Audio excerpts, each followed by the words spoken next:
Ukrainian President Volodymyr Zelenskyy has dismissed the armed forces commander-in-chief after nationwide protests. And we can get more now with our chief Europe correspondent, Oliver Crook.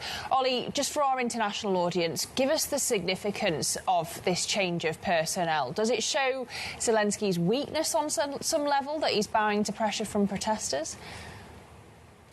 Perhaps to a degree, Lizzie. It certainly makes his life a little bit more difficult. At the center of this conversation was a sort of power struggle at the very top of the Ukrainian military between the former defense minister Fedorov and this general who was the head of the armed forces, Syrskyi, effectively meaning that the Syrskyi, who is the older gentleman, he's about 60 years old, sort of trained under this sort of a Soviet era and using kind of more Russian-style tactics, going by the name of butcher by some people, throwing a lot of manpower and, seeming willing to accept human casualties.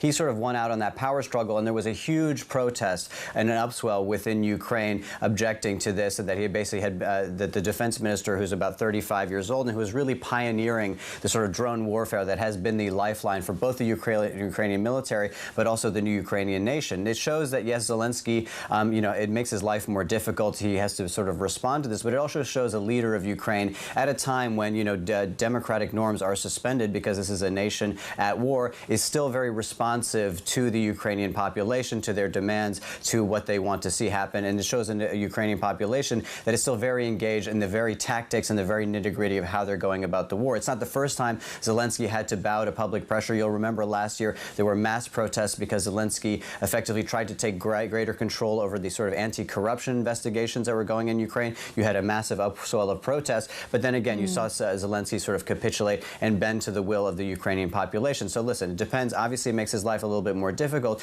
but then it shows a leader that is still very receptive and still sort of reactive to the demands of a population.